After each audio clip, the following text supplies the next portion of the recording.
ویلکه قدرمنو سلامونه زما په ګلدین یار را سره ناست دی. مونږه د سرخار پېښور نه دا د اتوار ورځ ده روانو ځو به تنګي چارسدې ته. هلته د پښتو د 12 کتابونو په یو ځای مخکتنه ده. بادل زمونږ یو ډېر خوږ مشر دی، شاعر دی. هغه را باندې دا ذمهواري راسپارلې ده چې ته به راځې کمپیرنګ له. نو د دې پښتون وطن هر ګوټ پیر زما دی. دا که چارسده ده، که سوات دی، که شانګله ده، که وزیرستان دی، که سرای نورنګ دی، چې که ثوابۍ ده. یار په ثوابۍ خوشحالېږي. ثوابۍ خو ځکه زما ده چې هلته زما یار دی.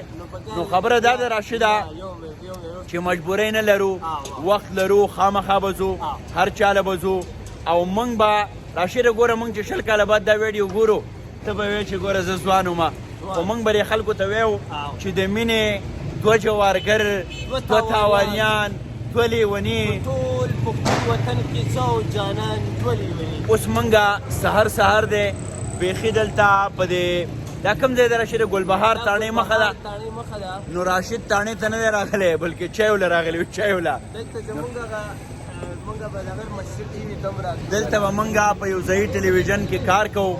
وختونه و کارونه اوس هم روان دي. نو راشد له یو سړي یو کپ چای راوړ دی او ته غوسه شو. وی موږ 2 کسانو موږ یې نه. بهرحال غوسه کېږه مه راشده. پراټې به خورو. راشد نور ته ورته څه ویلي دي که نه؟ بلا بچی د اډر درون ورکي بیا ما ته وی تا سره ماتې شته. راځئ موږ سره.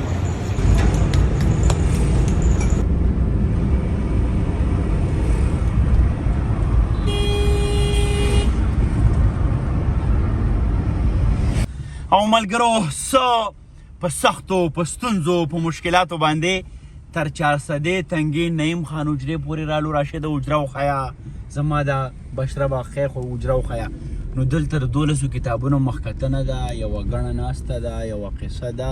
او دغلته کوم ځای کې ودرم؟ مخامخ ځای دی دا دی دې ځای کې ودرم. دلته ودرم ګران. دا حجره وښیه، دا حجره وښیه، دا ګڼه وښیه.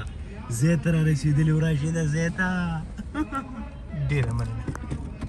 خودسرو سخنورو خلکو کور دی، دا وطن د معتبرو خلکو کور دی. اشنغر خو مې د زړه سر دی شماله، اشنغر خو د رهبرو خلکو کور دی. د رهبرو خلکو په دغه ټاټوبي کې ټولو راغلو ښاغلو ته چې زمونږ څومره هم ځوانان، مشران، باباګان، د منځني عمر څښتنان ټول راغلي دي. په خیر راغلی، ستړي مه شئ. د 12 کتابونو مخکتنه په پښتون وطن کې زه د ډېر قدرمن بادل صاحب او د هغه د پوره ټیم ډېره زیاته مننه کومه چې هغو دا لوی کار تر دې ځای راورسو. اگر چې موږ وینو د پښتو کتاب یا بیا د شاعرۍ کتاب چاپ کول هغه ځان له یوه ډېره لویه ستونزه ده.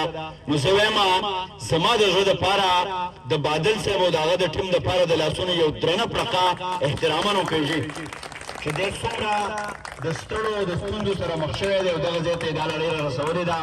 ټولو شاعرانو ته زه هم مبارکي وایم او حقیقت دا دی چې دا د پښتو ګټه ده، دا د ادب ګټه ده، دا د شعر ګټه ده، دا د تاریخ ګټه ده. زه په سټیج باندې ناستو د ټولو مشرانو هم مننه کوم. قدرمنو اوس زمونږ دغه مشاعره چې په هغې کې د 12 کتابونو مخکتنه کېده په پښتون ادب کې په لومبي ځل زما چې څومره عمر دی په لومبي ځل باندې د 12 کتابونو مخکتنه په یو ځای باندې په تنګي چارسده کې وشوه. د ټولو ملګرو ته مبارکي ورکوم. موږ به هم خپل دا ولاګ په دغه خبرو باندې ختمو. ډېر محترم نورالامین صاحب دی، اقبال شاکر صاحب دی، راشد خانه تا خو دغه ځای نه خبرې را شروع کړې دي، ته به نورې خبرې نه کوې. شاکر صاحب تاسو یو 2 خبرې یا شعر ووایئ، بیا به نورالامین صاحب دا خبره راغونډه کړي. زه به ووایم چې دردونه ځان له ځان لري، درمان خو مو شریک دی. دا ځمکه مو ایښلي، د اسمان خو مو شریک دی. او راځئ چې رقیبانو نن د یو بل سترګې ښکل کړو. هر څه موجوده دي نو جانان خو مو شریک دی. واه واه واه، ډېره مینه او احترام نورالامین صاحب.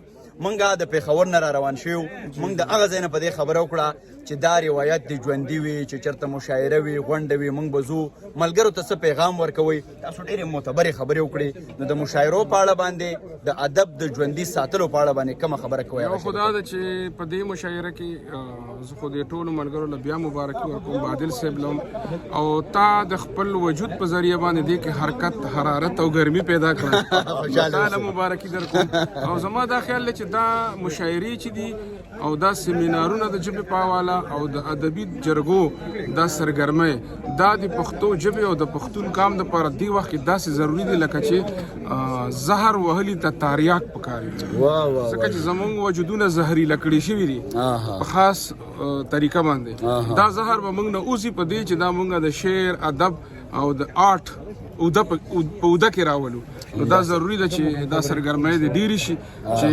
څومره هم چېرته چې آرټ وي چېرته چې زیبا هنرونه وي هلته دهشت نه پیدا کېږي هلته وحشت نه پیدا کېږي هلته مینه پیدا کېږي هلته سیویلایزیشن پیدا کېږي ډېره مینه او احترام بادل صاحب اگر چې د مشرانو نه پس خبرې نه خو دا سړی بیمار او دا ټوله لوبه دره جوړه کړې ده ما وې ستا زندګي څنګه شوه درویشه د وې خدای هغه بیماره جوړه نه کړه د نورالامین صاحب او د شاکر صاحب په اجازت څه خبرې وي را شریکه زه د دې ټولو راغلو مېلمنو فردن یو نوم نشم اخیستی که نه ډېره ګرانه به شي راته دا ټول زما مېلمانه دي که لرې نه راغلي که نږدې نه راغلي سره ستا او بادل صاحب زه یو ښه سړی یم که نه بالکل ته خو ماله د وټسپ په کال راغلی او ته پرون راتلې خو ما منې کړی او زه پرون راتلم دې پرون راتلې خو ما منې کتابونه ډېر دي څه به مې زه یوازې مخکې نو زه د ټولو مېلمنو شکریه ادا کوم او ورسره د تحصیل انتظامي ټیم دی هغوی مې انتظامي ادا کوم شکریه د نعیم خان مې شکریه ادا کوم عوامي جرګې تحصیل تنظیم شکریه ادا کوم چې موږ له دا پروګرام خسته کړ ډېره مننه ډېره مینه او احترام ټول راته خوشحاله اوسئ ملګرو زمونږ یقینا چې همدغه مدعا ده چې چېرته شعر وي ادب وي که هر څو میله فاصله وي ځان به ورته رارسو دغه نننۍ غونډه په اشنغر کې د دې خبرې نیغ په نیغه دلیل دی راځه مالکه دا خپله خبره ختمومه نیغ په نیغه دلیل دی چې مونږ د هغه پیښور نه یوازې هم په دغه خاطر راغلو 12 کتابونه او 12 شاعرانو مونږ دلته د شعر ادب خبره هم وکړه او مونږ دا خبره هم وکړه چې د اشنغر د ګوړې نرخه الله دې ښه کا جانان ما کوژدن کوینه اقتصاد پښتون ځوانان روزګار دا لړۍ به همدغسې دوامداره وي افسر افغان ته سره د یو کتاب اگر چې زما 15 شپږ کتابونه راشد سره دي اجازت راکئ ښاد آباد او بریالي اوسئ